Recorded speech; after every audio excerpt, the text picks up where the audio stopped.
Western society as a whole embraced Churchianity rather than Christianity. So we as a society have embraced the trappings of religion, but there's no heart to it. Just like a tree, look, the hollow tree looks good on the outside, but the inside there's nothing there. Same thing with religion, what I'm calling Churchianity.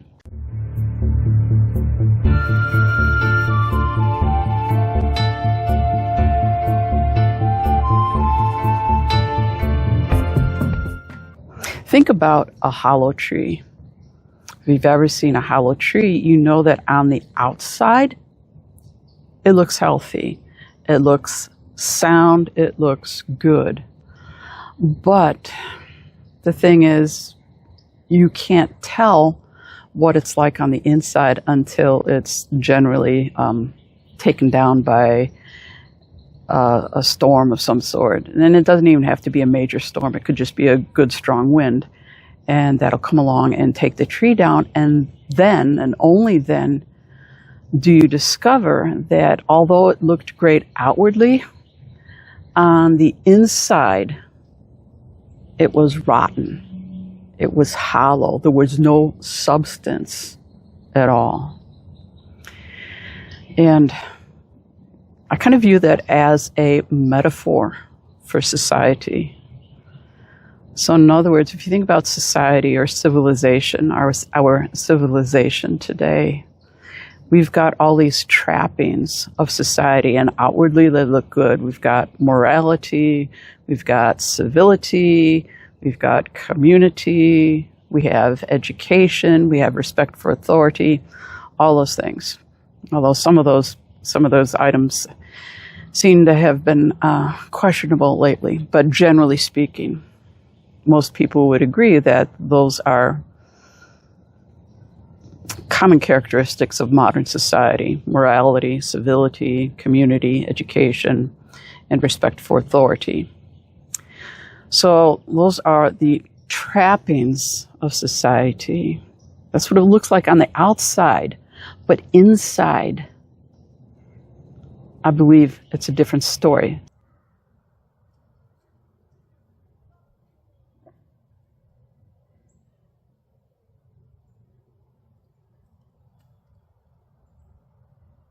All these outward manifestations of morality and everything, that's merely a facade.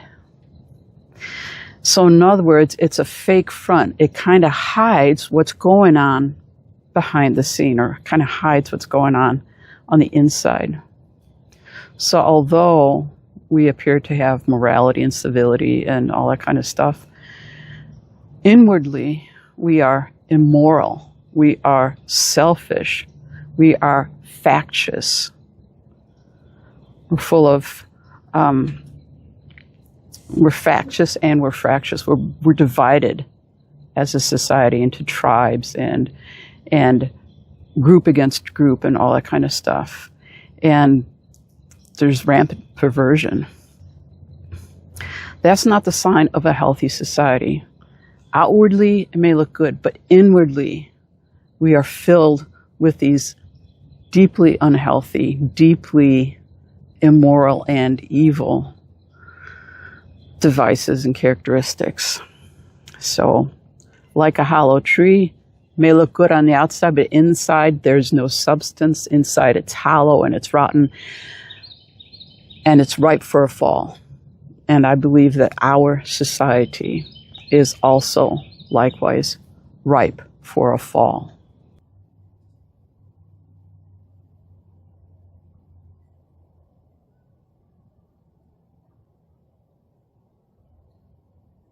And I don't believe that this is anything that is necessarily new, or just, it didn't start yesterday, it didn't start last year, it didn't start last decade.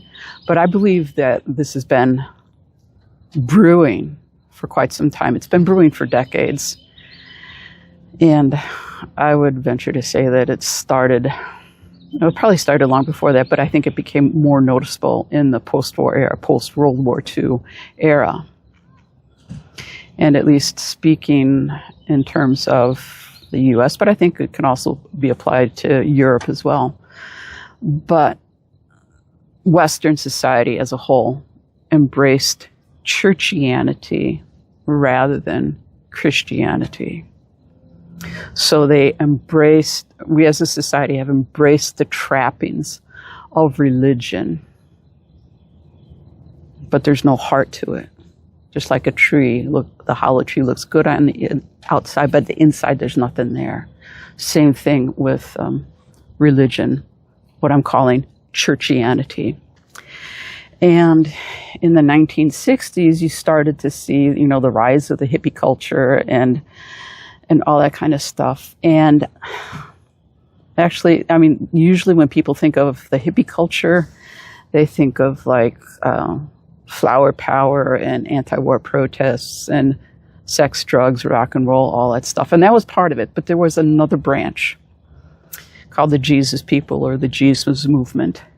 And they started speaking up and saying, hey man, this is, when I read the Bible and I listen to what Jesus said, this is not what the church that I see, talking in the 1960s, the 50s and 60s, the church that I see is not what Jesus would be proud of. I don't see where that comes from Jesus. So in the 1960s, a subculture or a subset of the culture started rejecting Churchianity. And so then it bifurcated. As a whole, they rejected Churchianity, they rejected religion, and some veered to occultism and occultic practices and Satanism and drugs and that whole stuff, and some veered towards the Jesus movement, the Jesus people.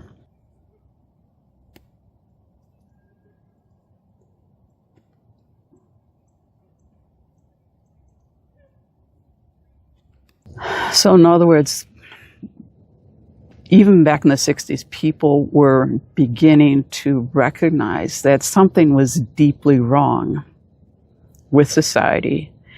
And I believe that was tied up with what was wrong in the church. So we started rejecting Churchianity. Why? Because they diagnosed this problem. They diagnosed that Churchianity was just a form of godliness. So in other words, it had the outward appearance of being pious, of being religious, of being good, all that kind of stuff. They had a form of godliness, but they denied the power of godliness.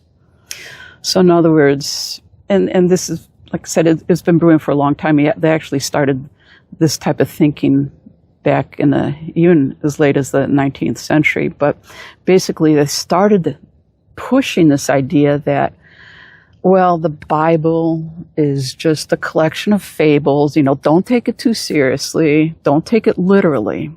It's just, examples on how to live a good life. Just lead a moral life. Follow the golden rule.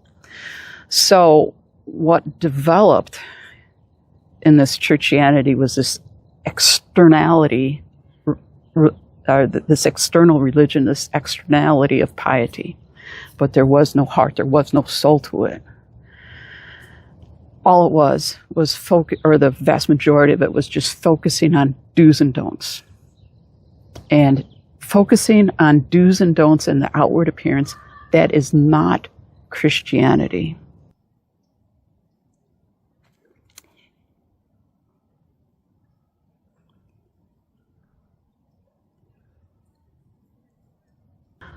So they had some correct observations. They observed that you got a religion of externalities.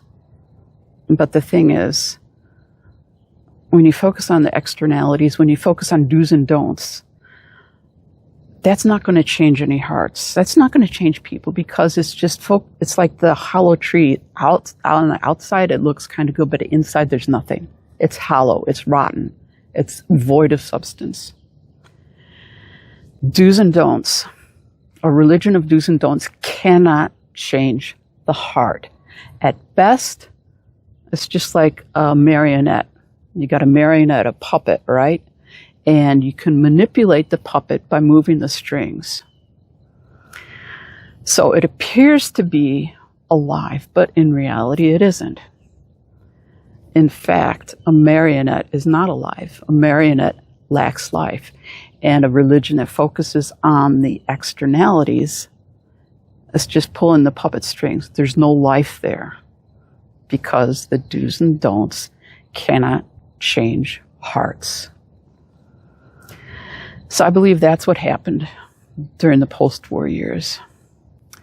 And the process has only accelerated since then. So look where we are today.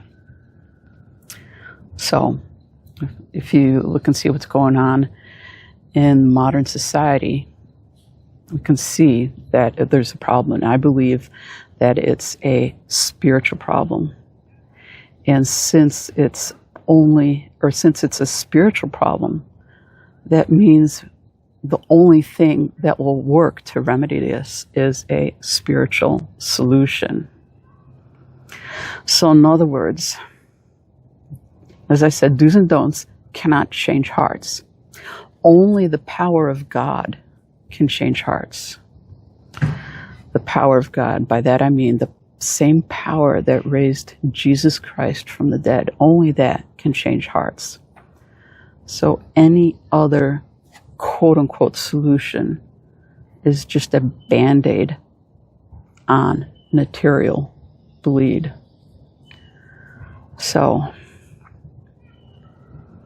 we can focus on changing laws, we can focus on getting people to be more mannered and all that kind of stuff. But again, if you're just focusing on the do's and the don'ts, you're not going to change the heart. And society as a whole will not change until individuals change their hearts.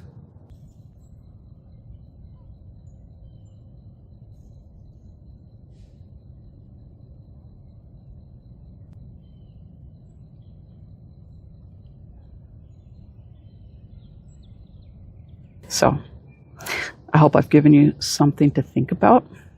If so, please give this video a thumbs up and like and subscribe and help me to spread this channel. So if you did like it, please share it with your friends, somebody whom you think might benefit from thinking about these things. So that's all I got for today. I will talk to you later. Bye.